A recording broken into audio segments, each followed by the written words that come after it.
नमस्कार, आप देख रहे हैं IBS24 दिन भर के अपडेट खबरों के बुलेटिन सिटी लाइट में आपका स्वागत है। शुरू करते हैं खबरों का सिलसिला। राहुल गांधी की कन्याकुमारी से कश्मीर तक की भारत जोड़ो यात्रा जारी है और कर्नाटक के मंडिया पहुंचे राहुल गांधी के साथ बड़ी संख्या में कांग्रेस कार्यकर्ता भी शामिल हुए। आम लोग भी इस यात्रा दौरान भारत माता के स्वरूप में तिरंगा लेकर राहुल गांधी के साथ चल रही एक बच्ची भी इसमें नजर आई, जो इस दौरान आकर्षण का केंद्र बनी रही। राहुल गांधी ने 7 सितंबर को तमिलनाडु के कन्याकुमारी से भारत जोड़ो यात्रा की शुरुआत की थी, जो कि कर्नाटक के मंडिया में है, और इस दौरान कांग्रेस के 119 चुनिंदा नेता और कार्यकर्ता कुल 3570 किलोमीटर की दूरी तय करेंगे।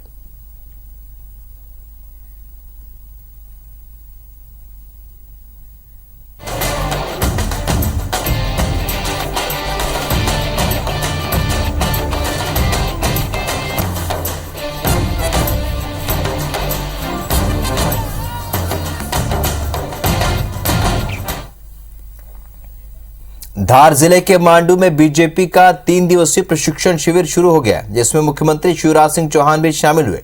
शिविर के उद्घाटन सत्र को संबोधित करते हुए प्रदेश अध्यक्ष वी डी शर्मा ने कहा कि आज देश में विमर्श के विषय बदले हैं।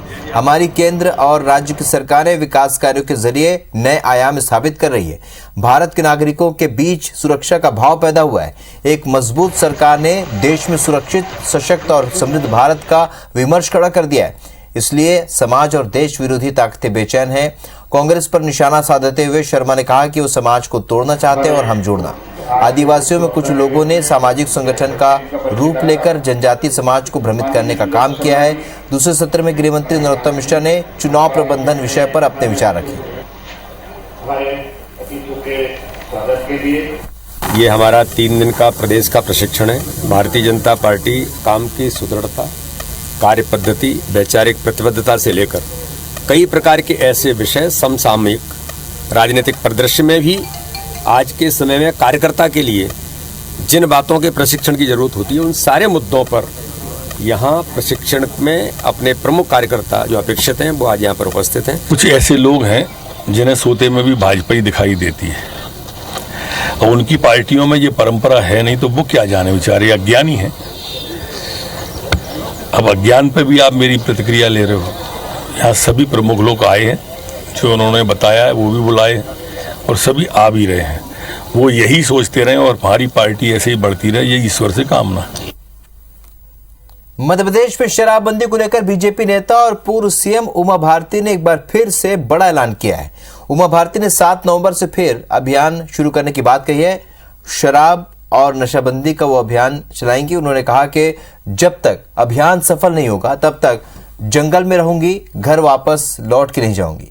उमा भारती ने कहा कि दुष्कर्म के मामले में 100% आरोपी शराबी होते हैं। शिवराज जी और मीडिया को वीडियो भेजूंगी। नई शराब नीति का ड्राफ्ट जब तक नहीं देख लेती तब तक उसे लागू नहीं होने दूंगी। उमा भारती ने कहा कि तिरंगे की शान के लिए मुख्यमंत्री का पद त्याग दिया था। यह अभियान बिना किसी राजनीतिक लाभ के चलेगा। इस अभियान के लिए जीवन की आहुति देने को तैयार हूं। 7 नवंबर से शुरू होने वाला अभियान दिसंबर तक चलेगा। मार्च में नई शराब नीति का प्रारूप तैयार होगा। मजदूरों की बस्तियों के पास अब शराब की दुकानें नहीं हैं, इसलिए मजदूर अपनी कमाई अब खर्च नहीं करेंगे और पूरा का पूरा पैसा घर में जाएगा। ये सब चीज़ें सुनिश्चित हो जाएंगी तब मैं घर में रहना शुरू करूंगी। इसके पहले या तो टेंट लगवा लिया करूंगी या घास फूस की कोई झोपड़ी मिल जाए करेगी तो उसमें रहूंगी, नहीं तो अपन तो पेड़ के नीचे भी रह लेंगे, तो मुझे कोई दिक्कत नहीं होती। पीएम नरेंद्र मोदी के श्योपुर दौरे के बाद अब 16 अक्टूबर को गृह मंत्री अमित शाह का ग्वालियर दौरा है, जिसे लेकर सीएम शिवराज सिंह चौहान से लेकर के मोदी कैबिनेट के 2 मंत्री सफल बनाने युद्ध स्तर की तैयारी में लगे हुए हैं। इसी कड़ी में ग्वालियर पहुंचे सीएम शिवराज ने तैयारियों को लेकर बैठक ली और बैठक में नरेंद्र सिंह तोमर और सिंधिया समेत कई नेता मंत्री मौजूद रहे। करीब आधे घंटे तक चली बैठक में मुख्यमंत्री ने अधिकारियों को जरूरी दिशा निर्देश दिए। शाह ग्वालियर में 446 करोड़ की लागत से एयरपोर्ट के विस्तारीकरण कार्य का शिलान्यास करेंगे। ये सिंधिया का ड्रीम प्रोजेक्ट है, लिहाजा सीएम के आने से पहले सिंधिया मेला ग्राउंड का निरीक्षण करने के लिए पहुंचे। ग्वालियर को बहुत बड़ी सौगात, अत्याधुनिक एयरपोर्ट यहां बनने वाला है, लगभग 500 करोड़ रुपए की लागत से। उसके शिलान्यास के कार्यक्रम में भारत के यशस्वी गृह मंत्री श्रीमान अमित शाह जी पधार रहे हैं। आदरणीय गृह मंत्री अमित शाह जी आ रहे हैं। वे भी ग्वालियर के लिए एक बहुत बड़ी सौगात नवीन एयरपोर्ट के रूप में दे रहे हैं। मुख्यमंत्री भूपेश बघेल आज कांकेर के नाथिया नवा गांव में अपने आयुर्वेदा प्राइवेट लिमिटेड केंद्र का उन्होंने शुभारंभ किया, जिसमें कोदो कुटकी रागी से दलिया, सूजी, आटा, सेवई, pasta, soup mix, biscuit, cookies, लड्डू तैयार किया जाएगा। अवनी आयुर्वेदा प्राइवेट लिमिटेड की इस इकाई की वार्षिक प्रसंस्करण क्षमता 10 से 12,000 टन की है। कोदो कुटकी रागी प्रसंस्करण के लिए स्थापित यह इकाई भारत की सबसे ज्यादा क्षमता वाली इकाई है। इस इकाई के लिए अवनी आयुर्वेदा प्राइवेट लिमिटेड को बेस्ट स्टार्टअप का अवार्ड भी मिल चुका है। जो उत्पादन है उसका वैल्यूएडिशन, उससे जो कृषक हैं या लघु उनका संग्राहक है उसको ज़्यादा कीमत मिले, और साथ ही जब नए प्लांट लगेंगे तो कुछ परिवारों को रोजगार भी मिलेगा। तो इस प्रकार से ये योजना है और इससे निश्चित रूप से बस्तर में इसका गुणात्मक इसका प्रभाव पड़ेगा। रायपुर में आज अगले महीने से शुरू होने वाली धान खरीदी उप समिति की बैठक हुई, जिसमें खरीदी के लक्ष्य की समीक्षा की गई। वहीं अवैध परिवहन रोकने के भी निर्देश दिए गए।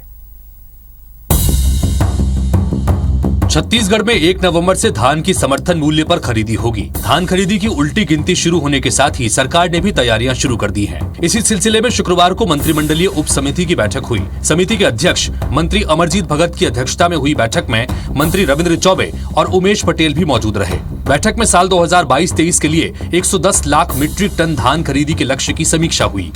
1 नवंबर से ही धान खरीदी प्रारंभ हो रही है। माननीय मुख्यमंत्री जी के निर्देशानुसार उसके लिए विभाग समुचित तैयारी में लग गया है। बैठक में दूसरे राज्यों से धान के अवैध परिवहन को रोकने विशेष इंतजाम के निर्देश दिए गए। छत्तीसगढ़ में बिचौलियों के माध्यम से उनका धान खपे, इसलिए हमको और ज्यादा सावधानी बरतना है और मॉनिटरिंग करना है। 17 अक्टूबर को किसानों को पिछले साल खरीदी गई धान की तीसरी किश्त मिलेगी। वहीं 1 नवंबर से धान खरीदी शुरू होने जा रही है, जिससे किसानों के चेहरे खिल उठे हैं।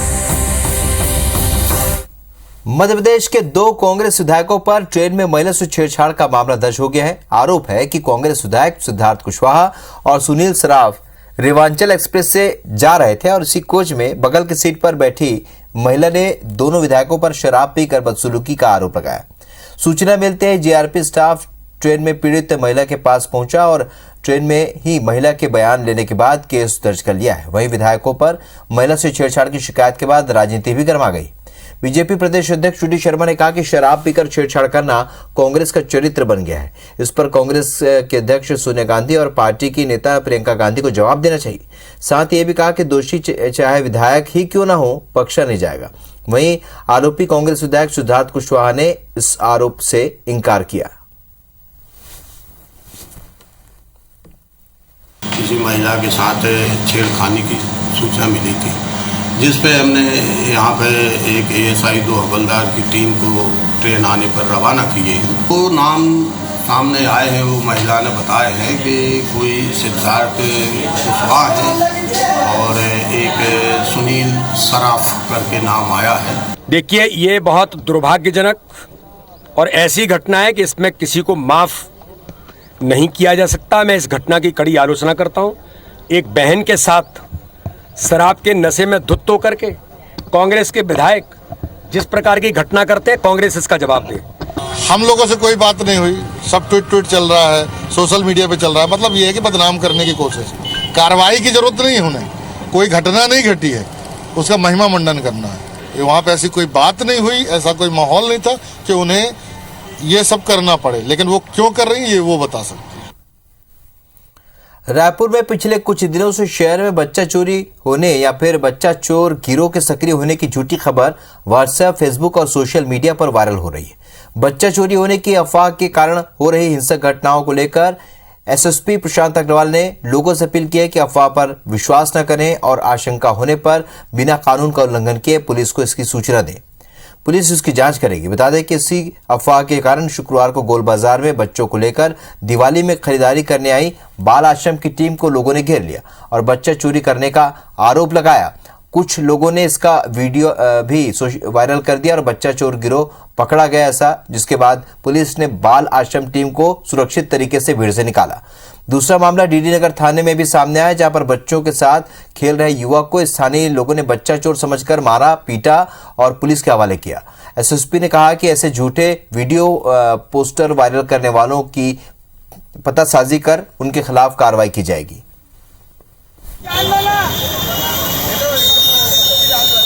बच्चा चोरी के संबंध में कुछ अफवाहें सोशल मीडिया में तैर रही हैं। बच्चा चोरी का गिरोह छत्तीसगढ़ में कोई सक्रिय नहीं है और यदि कहीं पे आपको किसी को संदेह लगता है, किसी नागरिक को लगता है कि ये संभवतः बच्चा चोर हो सकता है या इस पर कोई डाउट लगता है तो पुलिस को खबर करें, स्वयं उसको मारपीट ना करें।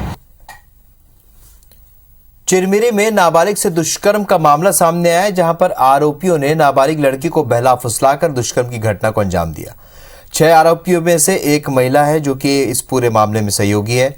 पुलिस ने महिला सहित 4 आरोपियों को गिरफ्तार कर लिया है, जबकि 2 आरोपी अभी भी पुलिस गिरफ्त से बाहर है। पूरा मामला 7 महीने पहले का है। इस मामले में पीड़िता को आरोपी महिला सबसे पहले चिरमिरी के होटल ले गई, वहां पर कोल्ड ड्रिंक में शराब मिलाकर पिलाया। इसके बाद 2 आरोपियों ने उसके साथ दुष्कर्म किया। उसके एक दिन बाद पीड़िता को बिलासपुर ले जाकर एक सूने मकान में 3 आरोपियों ने दुष्कर्म किया। पीड़िता ने इस घटना की जानकारी अपनी मां को दी, तब मां ने थाने पहुंचकर रिपोर्ट दर्ज करवाई। प्रीति पांडे नामक महिला ने ले गया होटल मंगलम पे, वहाँ कोल्ड ड्रिंक के साथ शराब पिलाई।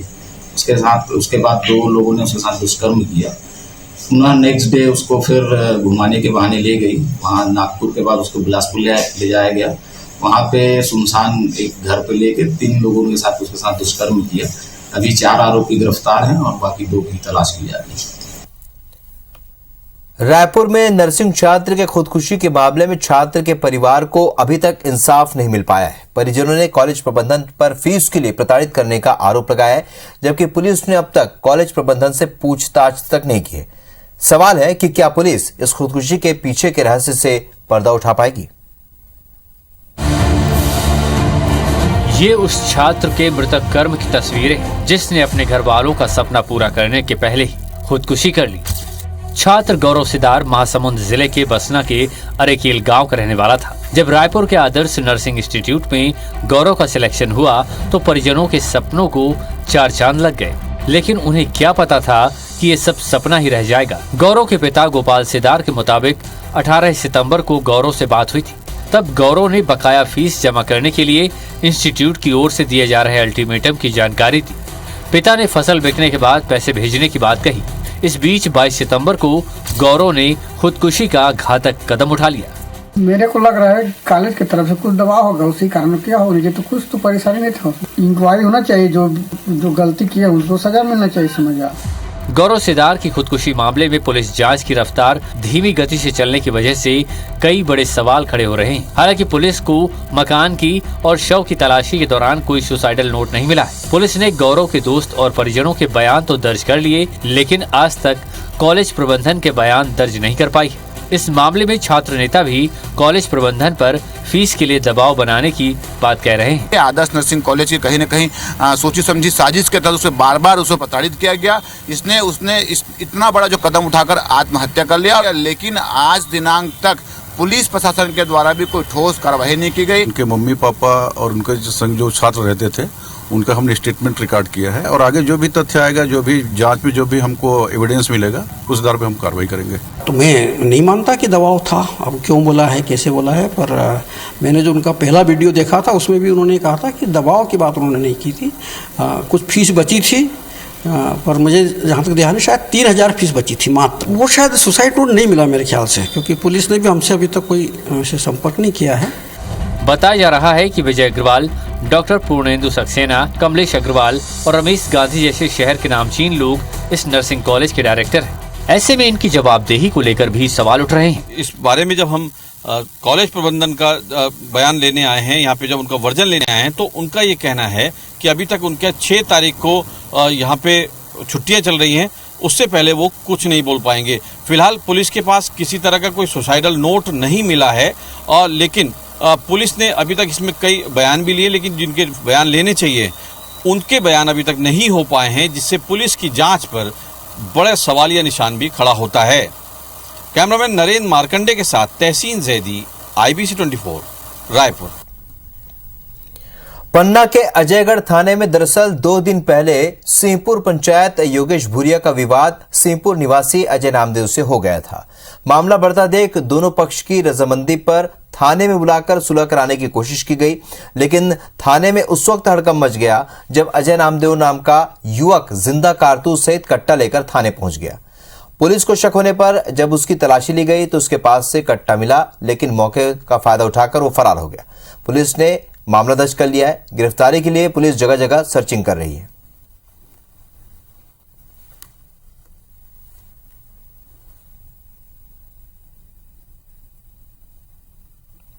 भिलाई स्टील प्लांट में आज फिर एक बड़ा हादसा हो गया। स्टील मेल्टिंग शॉप नंबर 3 में भीषण आग लग गई। जिस वक्त यह हादसा हुआ, कर्मचारी SMS 3 में काम कर रहे थे। आग की लपटें उठते देख वहां अफरा तफरी मच गई। तत्काल फायर ब्रिगेड को सूचना दी गई और पूरे एरिया को खाली कराया गया। सूचना पर फायर ब्रिगेड की करीब 5 गाड़ियों ने मौके पर पहुंचकर आग पर काबू पाया। बताया जा रहा है कि लॉसिंग के दौरान ये आग लगी, जिससे लाखों के नुकसान का अनुमान है।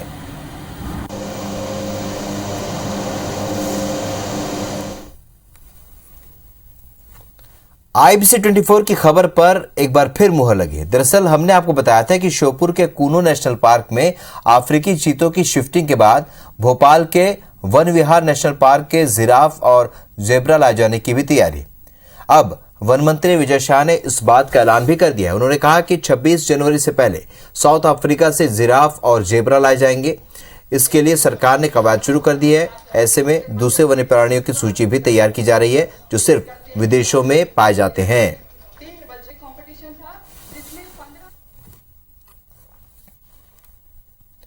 मुरैना जिले के चिन्नोनी चंबल थाना इलाके में खिड़ौरा गांव में जमीन को लेकर पिता और बेटे में विवाद हो गया। सूचना पर पुलिस मौके पर पहुंची तो आरोपी बेटे ने पुलिस के सामने ही गोलीबारी की। इस पर आरोपी से बंदूक छुड़ाने पुलिसकर्मी जैसे ही आगे बढ़े, आरोपी ने आधा दर्जन फायरिंग कर दी। पुलिसकर्मियों ने किसी तरह अपनी जान बचाई। गोली चलाकर आरोपी भाग निकला। दरअसल खिड़ौरा निवासी रिटायर्ड फौजी मनरूप सिंह सिकरवार ने अपने बेटों के नाम जमीन का बराबर हिस्सा वाटा कर दिया था और 1 बीघा 5 बिस्वा जमीन अपने पास रख ली थी, लेकिन बड़ा बेटा रामलखन वो हिस्सा भी मांग रहा था। पिता ने अपनी जमीन से हिस्सा नहीं दिया तो उसने खेत नहीं जोतने दिया और विवाद करने लगा। फिलहाल पुलिस ने केस दर्ज कर आरोपी की तलाश शुरू कर दी है। ये खिड़ौरा गांव की घटना है जहाँ पे एक जो है रिटायर्ड फौजी है, तो उनका जो बड़ा बालक है वो जो है उसका ये कहना है कि साहब हमें जो है पेंशन का जो पैसा मिलता है उसको दो और जो है जमीन आप कर रहे हो वो हमें देखना हुई थी। उसमें पुलिस ने प्रकरण पंजीबद्ध कर लिया है और उनकी तलाश में गए थे तो घर से भाग गए हैं। उसमें कार्रवाई की जा रही है। पारिवारिक मैटर है, पिता और पुत्र के बीच की घटना है।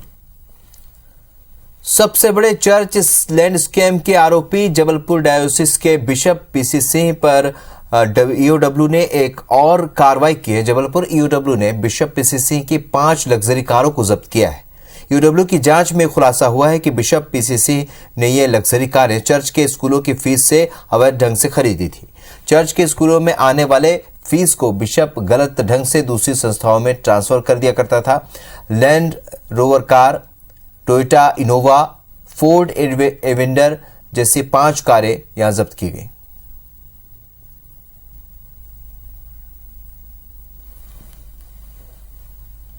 सागर में अग्निवीर सेना भर्ती रैली शुरू हो गई है। पहले दिन सागर और शिवपुरी जिले के करीब 6000 युवा रैली में शामिल हुए।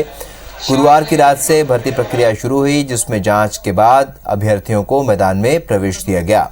शुक्रवार को हाइट की नाप और दस्तावेज जांच समेत दूसरी प्रक्रियाएं पूरी की गई। युवाओं ने चयनित होने के लिए पूरी ताकत लगाई। हालांकि सागर में भारी बारिश के कारण परीक्षार्थियों को काफी दिक्कतों का सामना करना पड़ा। पानी ट्रैक पर होने से दौड़ने में दिक्कत हुई। कई लोग दौड़ नहीं पाए तो कुछ फिसल कर चोटिल हो गए। अग्निवीर परीक्षा रैली में प्रदेश के 14 जिलों के युवा शामिल हो रहे हैं। परीक्षार्थियों की भीड़ को काबू में करने के लिए सेना के साथ साथ जिला प्रशासन ने भी बंदोबस्त किया है।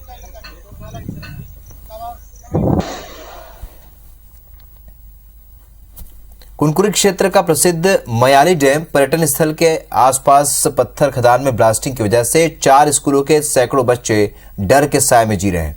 वहीं स्थानीय भी लगातार ब्लास्टिंग से परेशान हैं। यहां खदान मालिकों द्वारा पत्थर ब्लास्टिंग के नियम की अवहेलना कर अभी भी ब्लास्टिंग की जा रही है। इससे परेशान ग्रामीणों ने कुनकुरी थाने में शिकायत दर्ज कराई है। ब्लास्टिंग की वजह से स्कूल के दीवारों पर दरारें पड़ गई, छत के प्लास्टर टूटकर गिर रहे हैं। वहीं छात्र छात्राएं मुख्यमंत्री, कलेक्टर, विधायक से ब्लास्टिंग बंद करने की गुहार लगा रहे हैं। इस मामले में संसदीय सचिव ने कलेक्टर को पत्थर खदान मालिकों की मनमानी रोकने के लिए कड़े कदम उठाने के निर्देश दिए हैं।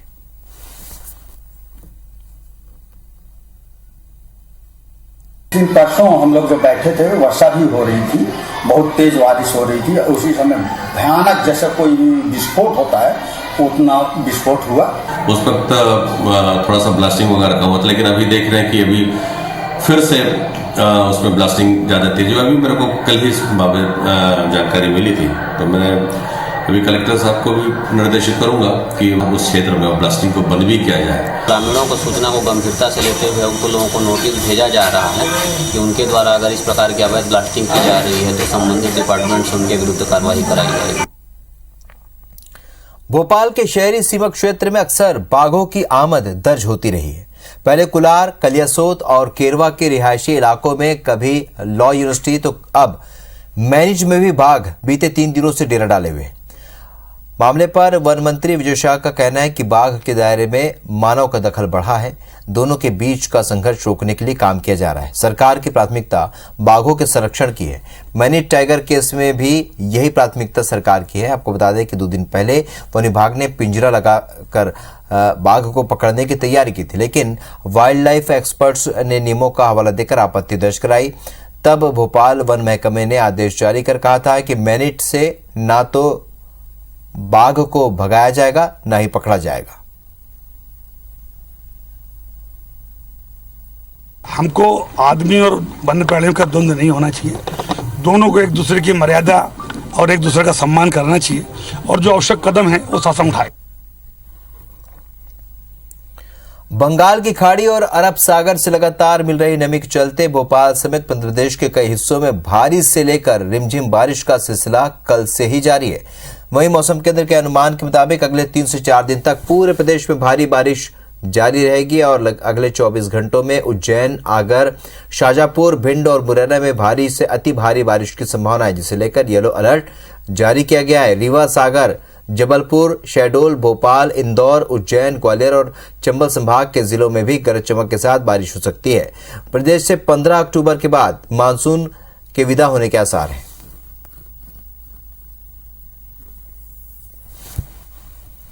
तो बंगाल की खाड़ी से जो मॉइस्चर आ रहा था वो भी छत्तीसगढ़ और पूर्वी मध्य प्रदेश में अभी भी एक्यूमुलेट हो रहा है। और अगर अगले 24 से 48 घंटों की बात करूं तो उज्जैन संभाग में कुछ जगहों पर और चंबल संभाग में कुछ जगहों पर अति भारी वर्षा, जबकि भोपाल, ग्वालियर, इंदौर, उज्जैन, सागर और शहडोल संभाग और जबलपुर संभाग के कुछ जिलों में कहीं कहीं पे मध्यम के वर्षा के साथ भारी वर्षा ऐसी संभावना भी रहेगी।